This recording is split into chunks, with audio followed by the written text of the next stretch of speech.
Greetings. The problem of the origin of the Sumerians, known in academic discourse as the Sumerian question, remains one of the most fundamental mysteries of ancient history and archaeology. The lack of obvious genetic connections of the Sumerian language with the major language families of Eurasia, such as Semitic or Indo-European, has forced researchers to put forward numerous hypotheses of their origin. From theories of autochthonous development to large-scale migrations from Central Asia, the Caucasus, or even India. In this video, based on the works of leading Sumerologists, archaeologists, and geneticists, I will examine the key theories of the origin of the Sumerians.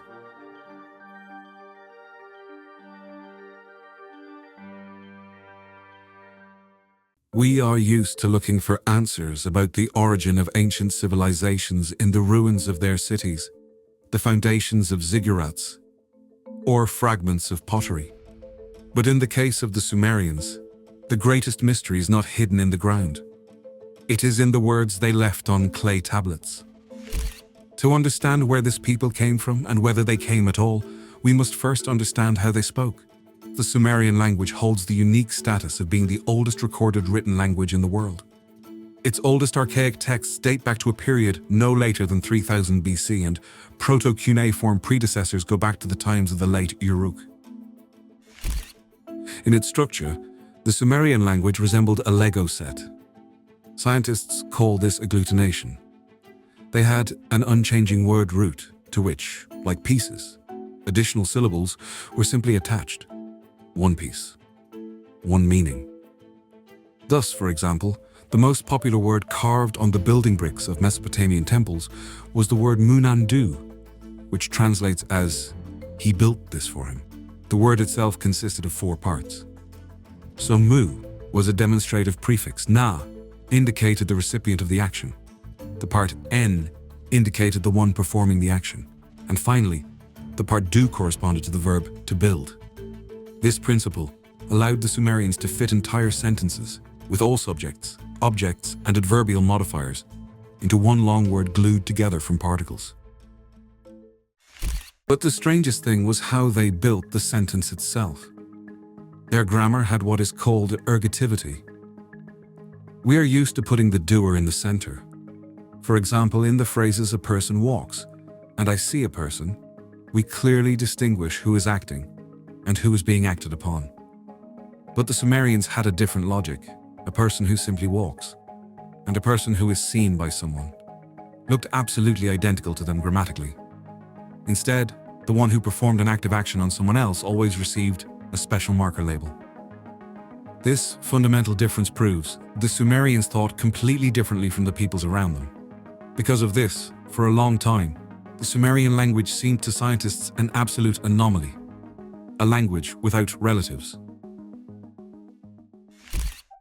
But modern linguists, such as Johanna Nichols and Piotr Michalowski, looked at this problem more broadly and noticed a striking pattern. Sumerian is not an isolated exception. If we look at the map, we will see the remains of a huge broken ring of peoples who thought with the same ergative logic.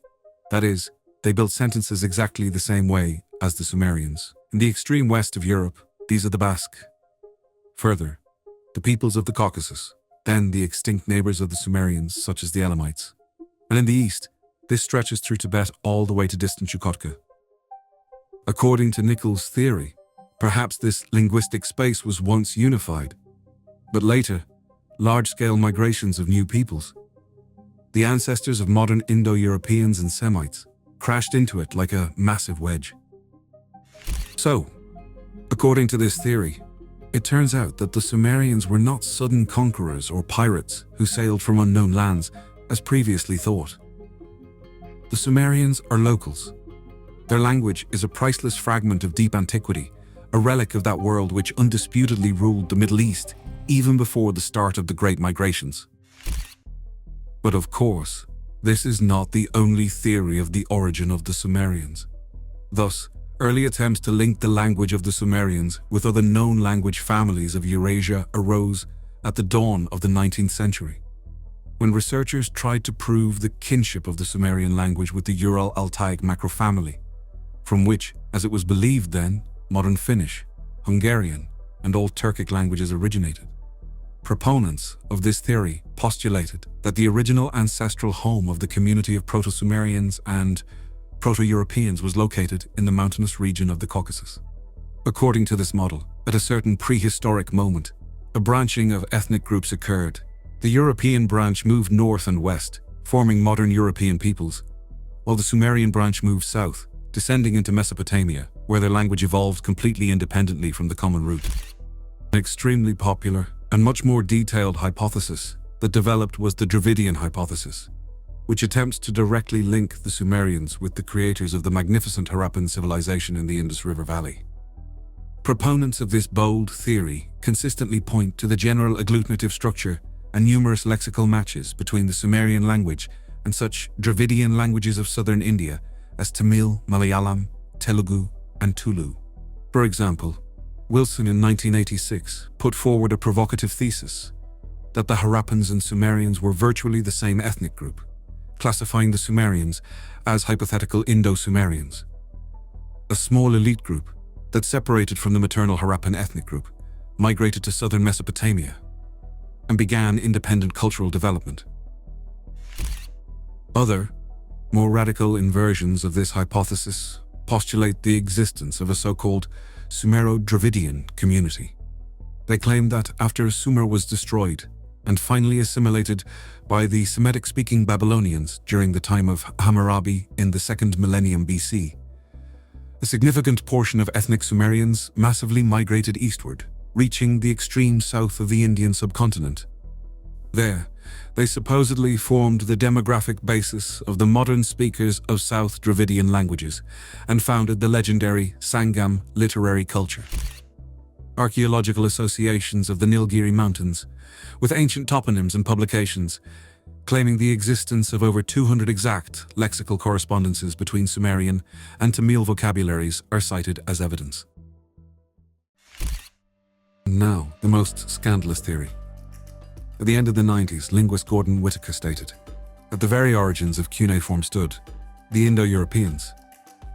That is, the distant linguistic ancestors of most of us." He called their extinct language Euphratic. Whitaker drew attention to a strange thing. Some of the oldest Sumerian hieroglyphs read almost exactly like words from our language family. Judge for yourself. The sign for a bull was read as good, strikingly similar to the ancient Indo-European guhus. The sign for a fish, pish, resembles the Latin piscis. A bird, hu, is similar to the Indo-European hui. And the sign for a dog, lik, sounds almost like the ancient Greek word lycos, which means wolf. It would seem this is a sensation. Indo-Europeans lived in Mesopotamia even before the Sumerians and helped them create writing. But modern science has completely shattered this theory. First, Sumerian signs had many reading variants. Scientists accused Whitaker of cherry-picking facts. He simply chose from the dictionary only those meanings that were similar to Indo-European ones, ignoring all the rest.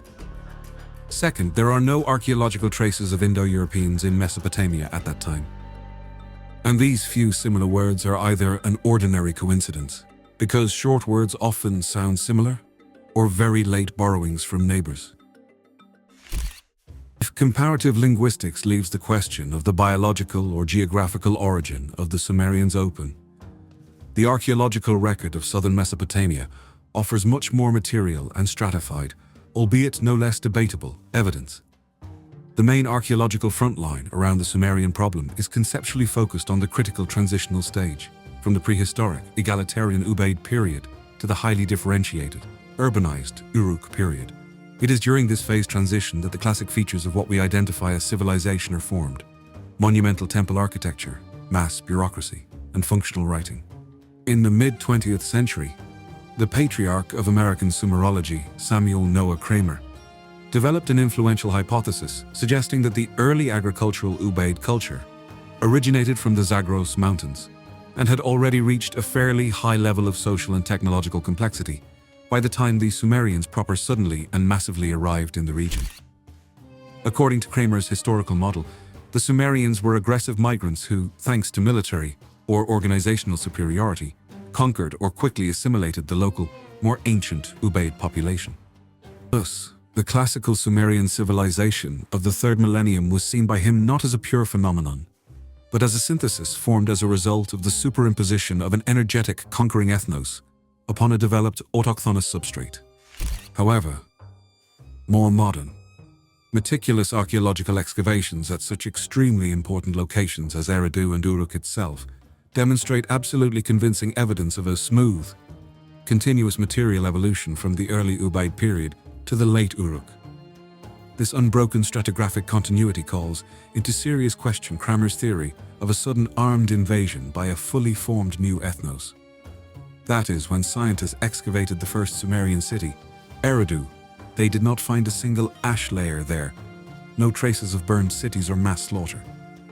Instead, they found a main temple that had been rebuilt in the exact same spot for centuries, as many as 18 times. From a tiny village chapel to a gigantic ziggurat, people did not change their gods. They did not change their place for prayers. They simply became richer and built on a larger scale. This means one thing: there was no sudden invasion. Local peasants simply gradually evolved into the creators of the first megacities. Leading modern archaeologists, such as Maguire Gibson, also categorically assert that the material base indicates a long, stable and gradual growth of social complexity from the early phases of Ubaid right up to the Middle Uruk, which organically grew into the statehood of the Uruk 5 and 6 periods. According to this evolutionary paradigm, the true origins of urban civilization should be sought not in external mountainous ancestral homes, but directly in the early Ubaid period of the southern alluvium. It is here, in settlements such as Tel El Oweli and Tel Abada, already in the Chalcolithic, that the earliest markers of institutionalized social hierarchy are traced. In particular, huge monumental non-religious buildings, as well as a real palace found in Ukair. Furthermore, it is precisely during this period that a specific architecture with projections and niches is formed, which became a universal visual symbol of high status and subsequently became the canon for all Sumerian temples. Actually, the transition itself from the Ubaid period to the Uruk period is marked by a series of revolutionary innovations. The appearance of the fast potter's wheel, the creation of the first standardized beveled rim bowls for the mass issuance of rations to workers, the colossal development of large-scale sheep breeding for wool production in industrial textile workshops, and ultimately, the emergence of proto-cuneiform around 3000 BC. Thus, the archaeological material does not support the idea of an external import of civilization, but points to a long chain of local adaptations. It should also be added that a separate and extremely significant place in the context of the search for an external ancestral home of the Sumerians or their immediate ancestors is occupied by the Persian Gulf basin theory. This ecological model deeply considers the global climatic and geological changes of the early Holocene epoch. According to it, until the end of the last glacial maximum, a significant part of the modern Persian Gulf was not covered with water, but was a huge, dry, fertile, and ecologically rich rift valley. This valley, along its entire length, was irrigated by the powerful combined waters of the Paleo-Tigris, Paleo-Euphrates, and Karun rivers, creating an ideal, isolated ecotope for the development of early societies of gatherers, fishermen, and the first agricultural communities back in the Paleolithic and Mesolithic. With the global rise in the level of the world ocean due to the melting of glaciers, these rich territories were inexorably and gradually flooded. The ecological catastrophe forced the local autochthonous population to migrate massively to the north, escaping the water, and eventually settle on the marshy but safe alluvial plain of modern southern Iraq. This elegant theory rationally explains not only the intensive archaeological and trade connections of Uruk, with the coast of the Persian Gulf and further east to the Indus Valley, but also has a deep resonance in Sumerian mythology itself. The central mythological motifs of the Sumerians, about semi-divine beings and founding gods who emerged directly from the depths of the abyssal waters, bringing saved humanity art, architecture, laws, agriculture, and writing itself, perfectly map onto the historical memory of an ancestral home lost beneath the waters of the Gulf. The most complete and detailed description of this myth is preserved in the works of Berossus, a Babylonian priest who recorded the most ancient Mesopotamian legends. Thus he wrote, "In the first year there made its appearance, from a part of the Erythraean Sea which bordered upon Babylonia, an animal endowed with reason, who was called Oannes. This being in the daytime used to converse with men, it gave them an insight into letters and sciences, and every kind of art. It taught them to construct houses, to found temples, to compile laws, and explain to them the principles of geometrical knowledge. It made them distinguish the seeds of the earth. In short, it instructed them in everything which could tend to soften manners and humanize mankind. From that time, so universal were his instructions, nothing material has been added by way of improvement. When the sun set, it was the custom of this being to plunge again into the sea, and abide all night in the deep, for he was amphibious." According to Sumerian mythology, Oannes is just one of the 7 sages, the so-called Abgal, and these sages served Enki, the great god of wisdom and the freshwater abyss, which in turn was called the Abzu. So, according to Sumerian poems, such as for example Enki and the World Order, it was precisely in the underwater kingdom of Abzu, in the city of Eridu, which stood right on the shores of the Persian Gulf, that the Mi were kept. The divine laws and technologies of civilization. Enki retrieved them from the watery abyss and passed them on to people. For millennia, this was considered simply a beautiful fairy tale. But as we see, modern geologists and historians looked at this myth from a different angle. What if this is not just a fairy tale, but a people's memory of how, after the end of the Ice Age, the level of the world ocean rose, and water forever engulfed their flourishing paradise, forcing the survivors to carry their knowledge higher, into the marshes of Mesopotamia. Thus, instead of being brutal mountain conquerors, as thought in the 19th century, the Sumerians could be the direct genetic and cultural descendants of the oldest autochthonous population of the flooded coastal region, who brought the remnants of their evolution into the Mesopotamian marshes. So, as we see, neither linguistics nor archaeology give an exact answer to the question of where the Sumerians came from, but maybe genetics will help us. Attempts to determine a purely biological and genetic origin of the creators of Mesopotamian civilization have gone through a long methodological path full of wrong turns. From the subjective calipers of early craniometrists to the high-precision sequences of modern ancient DNA laboratories. In the first half of the 20th century, the only tool of physical anthropology was the morphological analysis of the sizes and proportions of skulls found during large-scale excavations of ancient necropolises in the Middle East. The main conceptual problem faced by the first researchers, and which for a long time fueled the Sumerian problem, was a striking, incomprehensible discrepancy between objective osteological data and subjective Sumerian iconography. Large-scale excavations in the royal tombs of Ur and the ancient city of Kish revealed skulls which, according to the anthropological classification of that time, belonged exclusively to the dolichocephalic, that is, long-headed type. Instead, on ancient Sumerian bas-reliefs, stelas, and votive statuettes, the Sumerians themselves were traditionally and emphatically depicted with round, massive brachycephalic facial features, often with pronounced large noses. This dissonance between reality and art spawned several contradictory racial theories. Scholars such as Langdon and Buxton identified 2 so-called races among the long-headed inhabitants of Kish from the early dynastic period: Eurafricans and Mediterraneans. Later, a hypothetical influence of an Armenoid brachycephalic race was added to them. Researchers Anton Mortgat and Ephraim Spicer actively used this phenomenon to justify the theory of aggressive invasion. They categorically suggested that the iconographic images represented the elite Sumerians as a small military group of brachycephalic newcomers, probably from the highland regions of the Caucasus or the Zagros Mountains, who forcibly subjugated the local dolichocephalic Ubaid population, forcing them to work for them, but without demographically changing the overall racial composition of the vast region. An entirely opposite conclusion was reached by the prominent British anthropologist Sir Arthur Keith.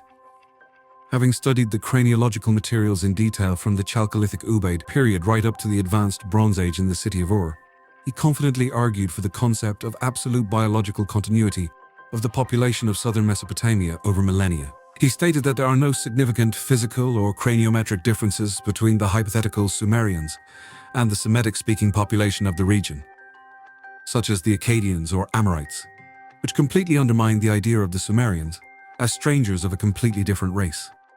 However, the small number of truly well-preserved skeletons suitable for measurements made all these racial typologies highly speculative and vulnerable to modern methodological criticism. A real revolution in the scientific understanding of ethnogenesis in the Middle East in general, and the question of Sumerian origins in particular, occurred only in the last decade with the advent of technologies for extraction, amplification, and whole genome sequencing of ancient DNA. Large-scale population genetic studies published in such authoritative journals as Nature, Science, and Current Biology between 2016 and 2025 offer a fundamentally new, mathematically verified view of the demographic history of the region. For example, a landmark study of Neolithic and Chalcolithic populations across Western Asia, conducted by David Reich's laboratory at Harvard, demonstrates the formation of a so-called Neolithic continuum. This discovery radically changes our understanding of ancient history. It was found that all populations of early farmers in the region were formed not in isolation, but through a complex, prolonged mixing of three basic pre-Neolithic sources representing local hunter-gatherers: the Anatolian source identified in Panarbisha, the Levantine source corresponding to the Natufian culture, and the so-called inner or eastern source, which was represented by hunter-gatherers of the Caucasus or inhabitants of the Zagros highlands from Ganj Dareh. According to this study, the population of Mesopotamia itself and Anatolia during the early farming period shared common deep roots.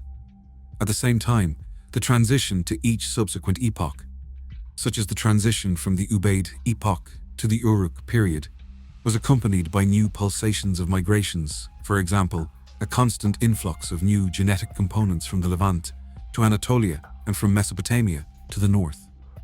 For the final resolution of the Sumerian problem, these molecular discoveries have a fundamental, devastating significance for old concepts. They completely destroyed the simplified paradigm of a closed, static ethnos that supposedly simply moved from point A to point B on the map as a homogeneous army. Modern genetics undeniably proves that the Fertile Crescent in general, and the alluvium of southern Mesopotamia in particular, was a giant cauldron of continuous hybridization over many millennia. Although leading linguists and geneticists always rightly agree that genetic blood markers do not necessarily correlate perfectly with the spread of language families, since language can be transmitted without a large-scale change in genes, as was the case with the spread of Latin or English.